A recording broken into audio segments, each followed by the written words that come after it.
everybody. Welcome to episode 2 of Task Force Geek Book Crew. I'm your host, Beth A. Freely, and today we're going to be breaking down romance novels. Hey, I'm a romance novelist. That's what I do. That's part of my bread and butter, and I've got 3 of those puppies already published and out there, so I might know just a little bit of something about them.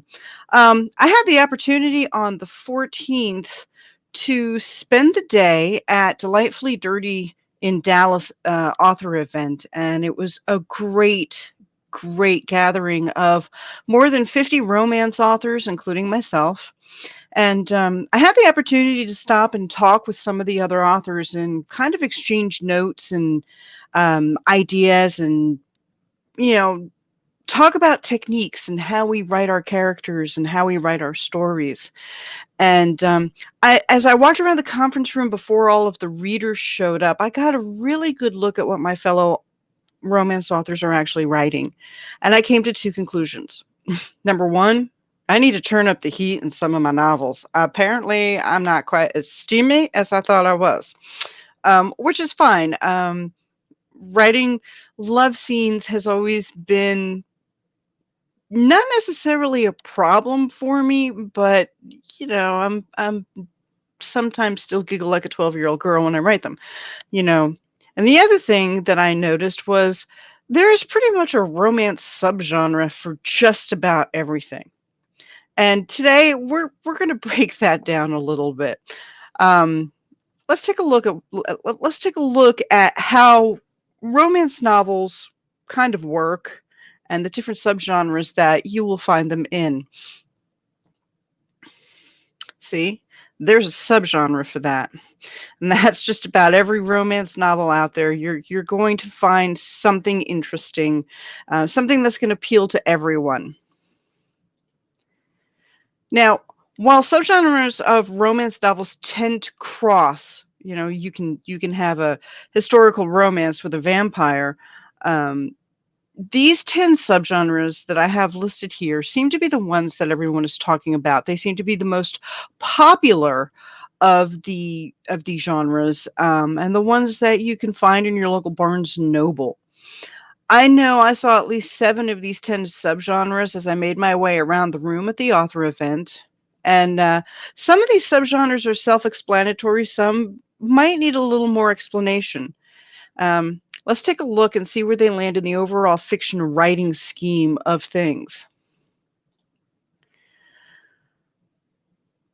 Before we really get into this, you really kind of need to understand who your reader is. There's 3 there's 3 subsections of readers. You have your young adult, which are your teens to early 20s, and most of those stories deal with coming of age topics, young love, family, relationships, sexuality.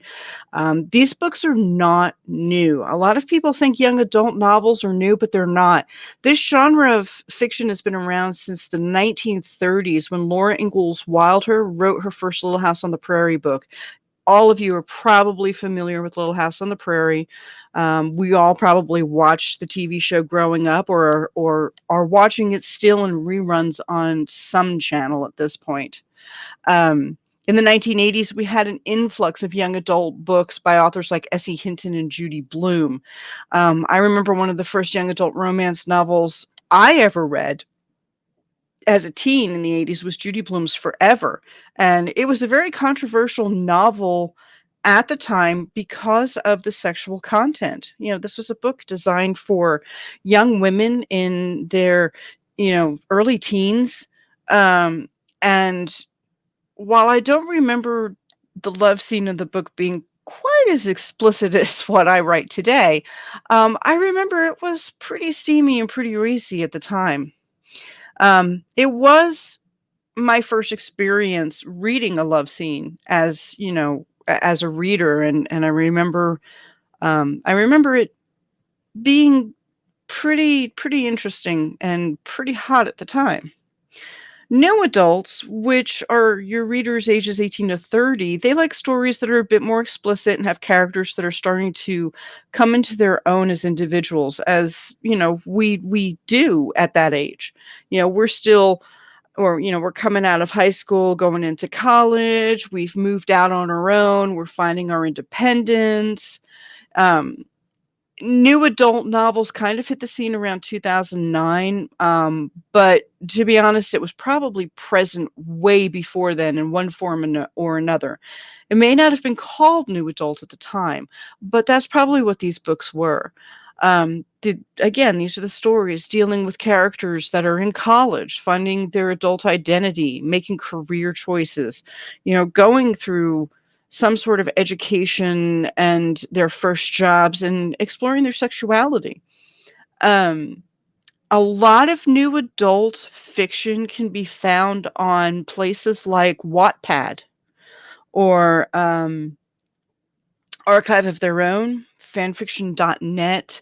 A lot of those places that do a lot of self-publishing in a serial format, a chapter a week, a chapter a month. That seems to be where this new adult genre of romance novels tend to land. Finally, you have the average everyday adult romance novels, which are designed for people ages 30 and over, although I know I was reading adult romance novels in my 20s. And these books have your steamy sex scenes and explicit language and a lot of consensual adult situations. Um, our characters are typically older, more worldly, more mature, and these are where we find those steamy love scenes and maybe topics that, as younger adults, we weren't ready to discuss. Some of your characters may be divorced. Some of your characters may have children, are a widow or a widower. The themes in just a regular adult romance novel tend to, they can be touchy or they can just be sweet and lovey. It doesn't really matter. In my novel, The Lock, which is a contemporary romance, I touch on my character Maggie going through a bit of a crisis, trying to decide what she wants to do with the rest of her life. She's tired of going to war-torn countries and taking photos as a photojournalist of, children who are starving or places where a tsunami or a hurricane or an earthquake has happened. As a 37-year-old character in the book, she is trying to decide what she wants to do next. These are the kind of topics that you'll find in adult romance novels. The one element, no matter what subgenre of romance novel that appeals to you, the one element every single one of them has in common is they all have a happily ever after. So here's the fun thing about romance novel subgenres. Each one gives you a taste of something different. It gives you a roadmap telling you who your characters might be in the story, how they are going to get to their happily ever after, and what they are facing to get there. My current work in progress, Beyond the Steps of Stone, I list as a sci-fi romance. At least one of my main characters is an alien. There's a bad guy trying to keep my lovers apart. Throw in some telepathy, a prophecy, a post-apocalyptic landscape, and you've got one heck of a story. Ultimately, though, it is still a romance novel. Ultimately, my characters want to get to that happily ever after.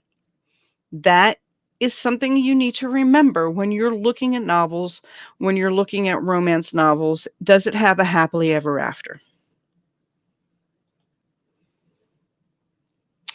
So let's take a look at these romance subgenres in a bit more depth. Hopefully by now you have an idea of who, as an author, your audience is, or who, as a reader, the type of books you are interested in reading. And then you can tailor your novel searches to your own tastes.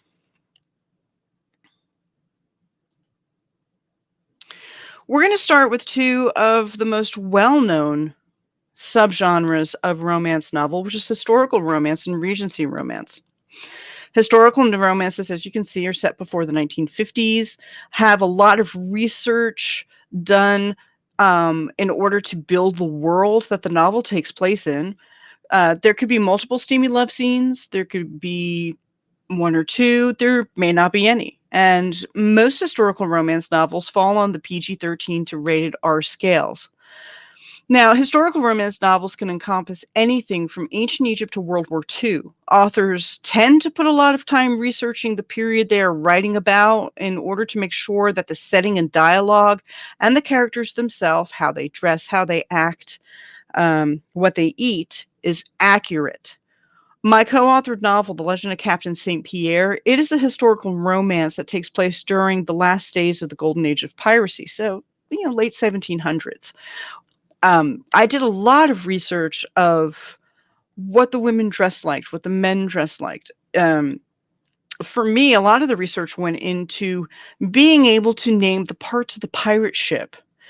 We've seen plenty of historical TV shows, something similar as Pirates of the Caribbean. So we have an idea of what the uniforms look like, what the dresses look like. I mean, you can use that movie as a visual for a book similar to The Legend of Captain St. Pierre.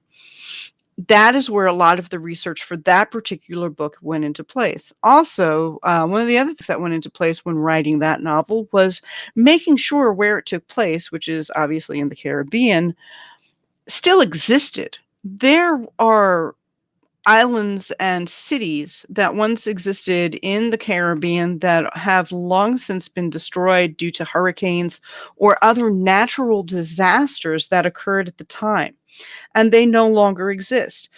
So understanding, whether or not the cities that you you place your historical romances in, or towns, or even countries or islands, you have to know if they still exist in the time frame that you have written about.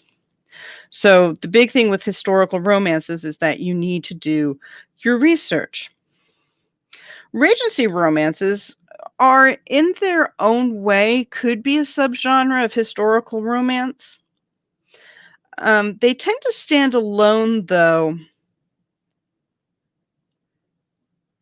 in that they take place in one particular set of time, and one particular era, which is between 1795 and 1837, and Regency novels all take place in Great Britain.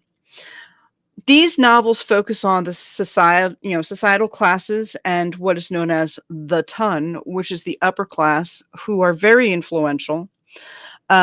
You're lucky if you get a kiss in one of these novels, and they tend to be G to PG-13 rated. These romance novels really focus on the characters, how they conduct themselves in upper class society, who they are, who they hang out with. You have a lot of dukes and duchesses, princesses, that earls, viscounts, viscountesses, that whole upper echelon of British society. Typically, these books do not have love scenes. But there is a lot of emotions involved. There is a lot of relationship building in these novels. And like I said, you're lucky if you get a little sweet kiss by the end of the book. It's kind of the culmination of the story. You've invested yourself in these characters so much that you want to see that last, that kiss. You want to see them come together for their happily ever after. If you're looking for a good Regency romance novel, I suggest checking out a book called Sincerely Yours by up-and-coming author Taya Young. This young lady has a fantastic grip on the Regency era and the how do I want to phrase this? The language of the era. And she's definitely someone to keep an eye on. So as you can see, there's The Legend of Captain St. Pierre, and there is Taya's book, Sincerely Yours, which, by the way, takes place in the British city of Bath. And if you have never had the opportunity to go to Bath, I highly suggest you get there, especially if you're in England on vacation.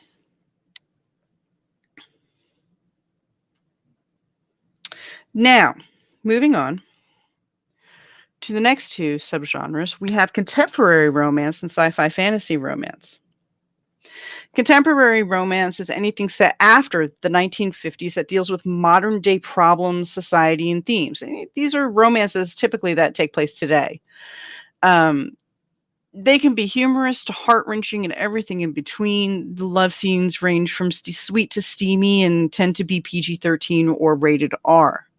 Now, it's certainly the largest subgenre of romance novels. And like I said, they can range from the Harlequin PG-13 that alludes to a sexual encounter or they can go as far as a rating R to a steamy erotic romance scene where you get a little more description and you know what's going on between, your hero and your heroine, your lovers.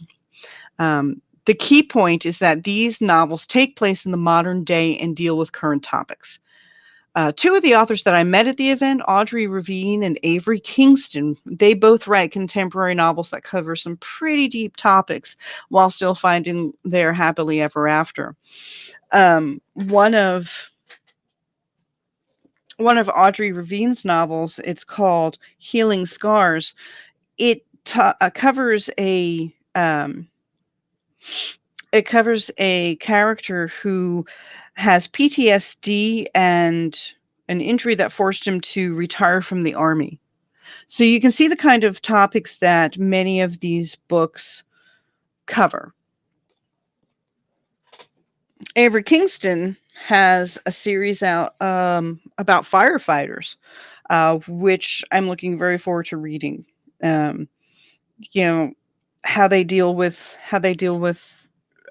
being a firefighter and the different things that go into that lifestyle.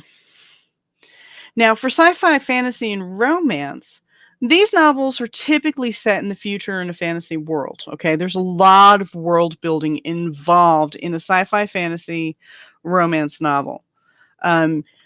You're either building your world in a future on a different planet, or maybe on a future Earth, or in some sort of fantasy world like Middle Earth in Tolkien's books, The Lord of the Rings. Aliens and fantastical creatures, as well as magic, are normal for these novels. Romantic relationships with non-humans are the priority, although many of these books are very action adventure oriented. They tend to be PG-13 to rated R. And the element of action adventure is one of the things that really make a sci-fi and fantasy romance fun. Think of your favorite science fiction movie. There's always action involved. I can actually go on a limb here and say Star Wars. More Empire Strikes Back. In Empire Strikes Back, we have a romance between Han and Leia. So there is your sci-fi romance element, but it's also very action and adventure laden. Okay. Now, granted, Empire Strikes Back is probably a rated G romance, but hey, we get our couple, our hero and our heroine. We get the chase kiss before Han is dumped into the carbon and frozen and taken away by Boba Fett. And, we get the bickering between our lovers at the beginning of Star Wars. So you can see how romance and sci-fi fit in together very well. Fantasy romance, we have Arwen and Aragorn in The Lord of the Rings. My current work in progress, Beyond the Steps of Stone, is a sci-fi romance. Really, the only difference, the only thing that keeps a sci-fi or fantasy romance from being just a science fiction story or a fantasy story is that romantic relationship is what helps drive the action adventure plot. It is the pivotal key to these novels. So, as you can see, there's my novel, The Lock, which takes place in Balloch, Scotland during present day. And then Nepenthe is a sci-fi romance that features a tentacled alien race. I had the opportunity to talk with Octavia Hyde at the author event, and she also writes some really interesting books that cover different mythology tales. She kind of puts her own romantic spin on them. And they're really interesting, and they're really a lot of fun to read. But Nepenthe is definitely a sci-fi romance, or she calls it a tentacle alien space fantasy.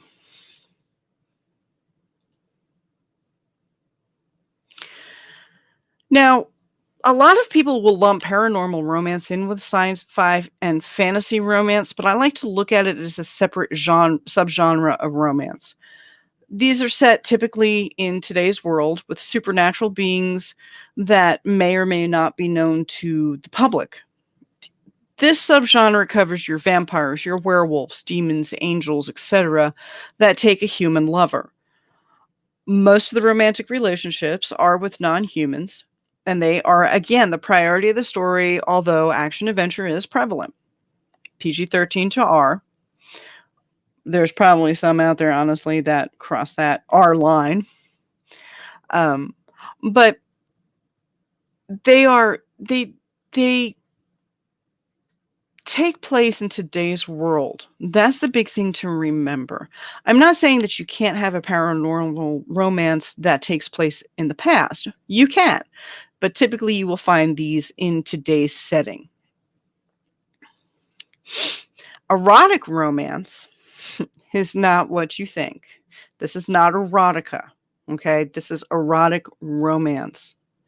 Again, these romance stories can take place at any time and anywhere.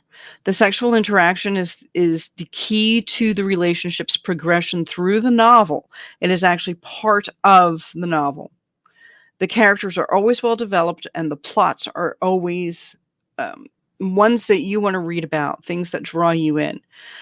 Steamy love scenes with more provocative language, and yes, here's your rated R to X novels. But again, there is a difference between erotic romance and erotica, which I will cover later on. Erotic romance uses the sexual interaction to develop a romantic relationship from page 1 to page 331. The strong sexual content in these types of romance novels actually enhances the characters and the plot.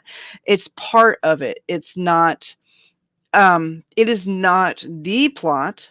It's just part of the plot. Yes, they are steamier and the language is coarser than most romance novels, but then again, they're also a lot more fun to read and write. When I said I need to up the steam level in my own novels, this is what I'm talking about. I need to cross over that line of PG-13 to R and maybe go R to X, get a little steamier. We'll see how that works. So Asher is a paranormal romance that features shapeshifters. And I'm pointing this book out for a reason. I had the opportunity to meet author Lavelle James, and I also had the opportunity to meet the cover model Nathan Hainline at the event. Lavelle James is a man. This is proof that not all romance authors are women. He may be one of the few out there, but he has a very good grasp of storytelling and how to keep the heat going, and really write a cohesive love story. I know I've talked with other readers. They sometimes have a problem reading romance novels written by men because they're like, oh, men don't know how to write romance novels. Well, guess what? Lavelle James does. And I highly recommend his stories if you are looking for something different. Tribute is a full-blown erotic romance novels that uses the sexual interaction to build the love story. This book can also cross over into the sci-fi romance subgenre as well. Sophie Kisker and I had a great conversation about how to turn up the steam in a novel without really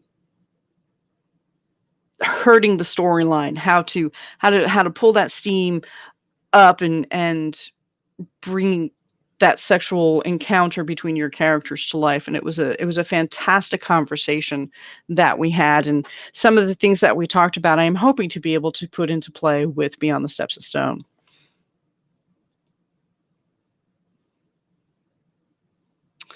Now we have romantic suspense and gothic romance.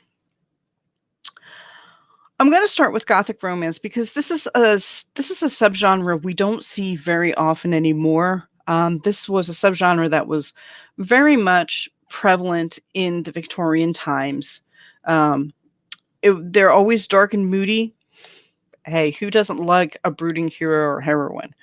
Um, there could be supernatural elements that are macabre, grotesque.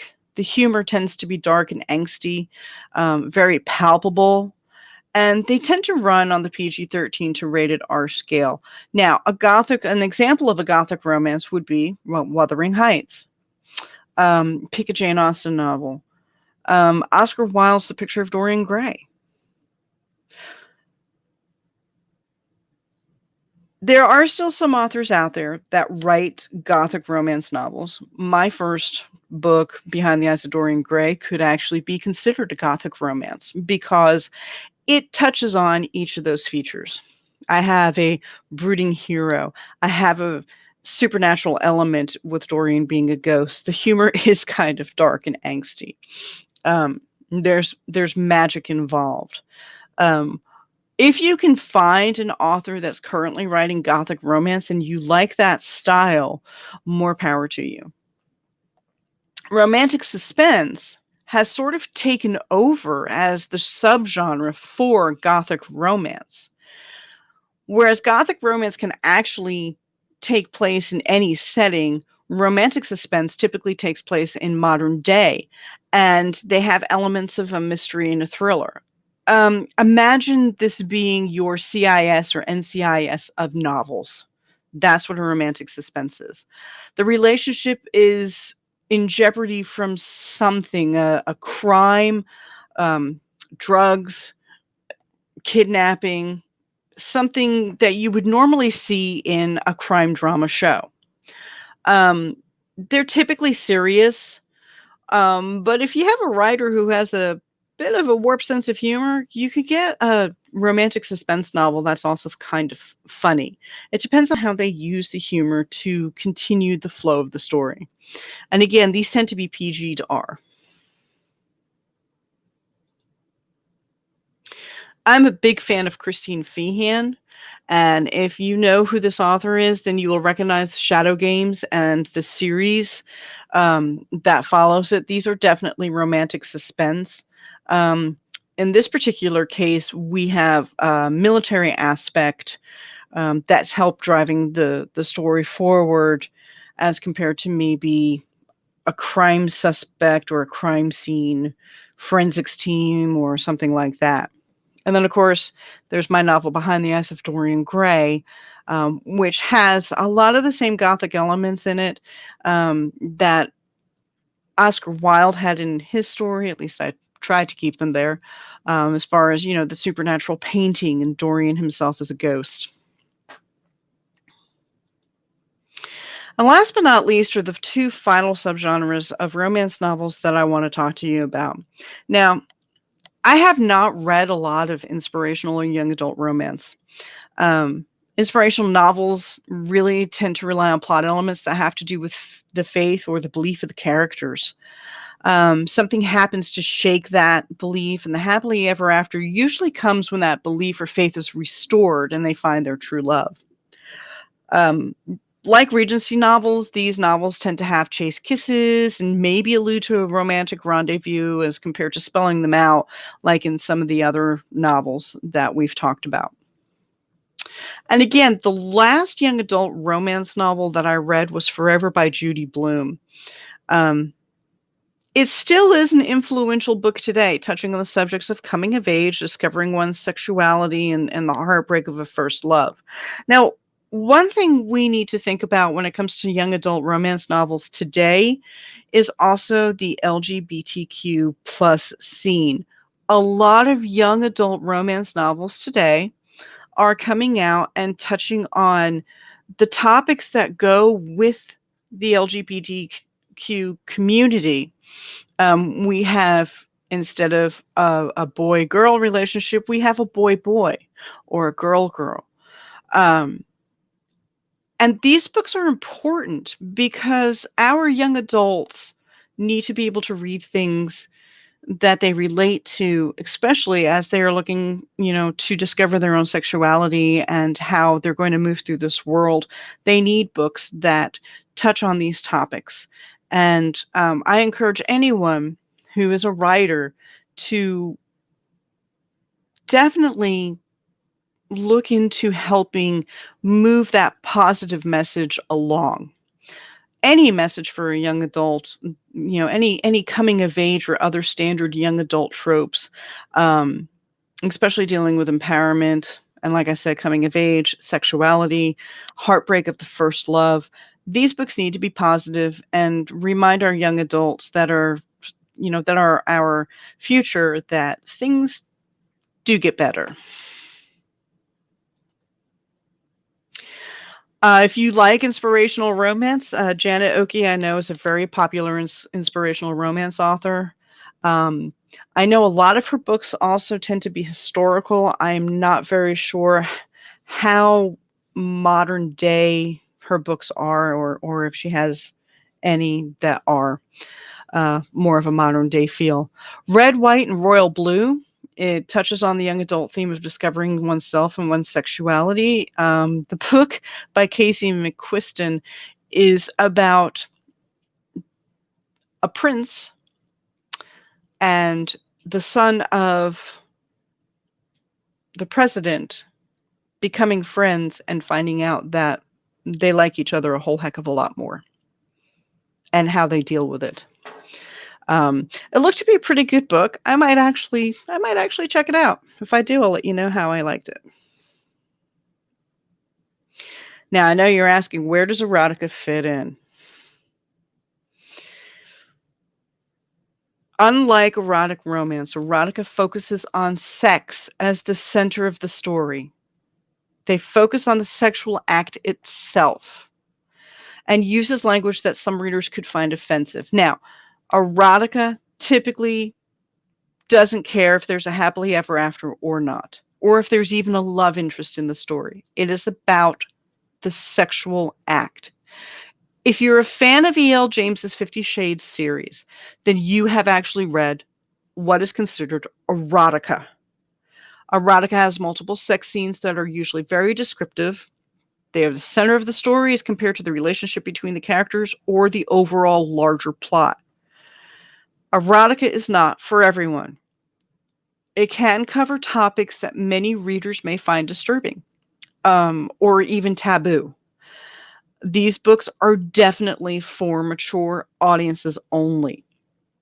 And don't get me wrong, some erotica is actually very good. Some of it is very bad. But if you are unsure whether you have picked up a book that is erotic romance or erotica, check the genre of the title with a service like Goodreads or look on the publisher's website. As an author, we list our genre in our book listings. It should be listed as erotica if it is truly erotica.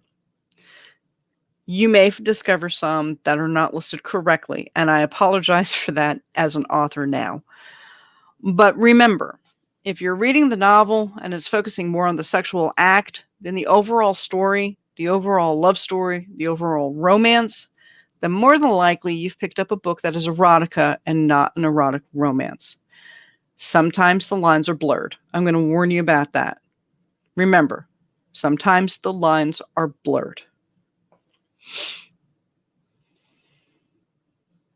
Now, this is not a definitive list by any means, okay? Romance novels have subgenres within subgenres. If you as an author or even a reader can imagine a combination, there's probably a book out there with that combination, or it probably fits into the subgenre list somewhere. You could write a paranormal romance about shifters that takes place in an Old West town. There's probably one out there. Or maybe your characters work at the local hospital. in 1700s Italy, and they're vampires. If you can imagine it, you can write it. Maybe you have gay vampires during the height of the Industrial Revolution. How are they dealing with, the different things that happened with the Industrial Revolution? Are they preying on the poor and the weak? Are they preying on the upper class because they don't like how they're treating the lower class, etc.? Romance novels give us authors plenty to work with. The only thing that is holding you back as an author is your own imagination. Next time you go searching for a book to read, consider a romance novel. There are so many subgenres to choose from. There's probably something out there that you will like. And consider this. Romance novels aren't just for women. There are plenty out there that would appeal to a male audience as well. Give one a try. All of your male readers out there, you might be surprised. You might find a romance novel that you like.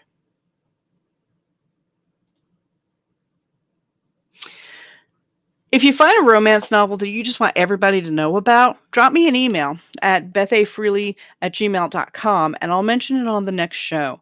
And I'll look into it and find out about it and see, what's going on with this book. Tell me why you liked the book, what the genre is, and why you think other readers would like it. That's part of what Book Crew is all about, is sharing not only writing knowledge, but sharing books that we all love and have read. I shared a couple with you today from authors that I met at the book event, other authors like me writing romance novels. So hopefully maybe you'll go and pick a couple of them up and take a look at them too and support an indie author. Definitely check out Taya Young's book. She has come back and asked me to edit her next one, which I believe takes place during the Civil War. So I'm looking forward to seeing what this young lady has done. Until next week, this is Beth A. Freely signing off of Task Force Geek Book Crew. And if you have any comments or questions in regards to the show or anything any topic you would like me to cover, please hit me up on Twitter at BAFreely or email me at bethafreely@gmail.com. Until next week, this is Beth signing off. Have a great week, everyone, and happy reading and writing.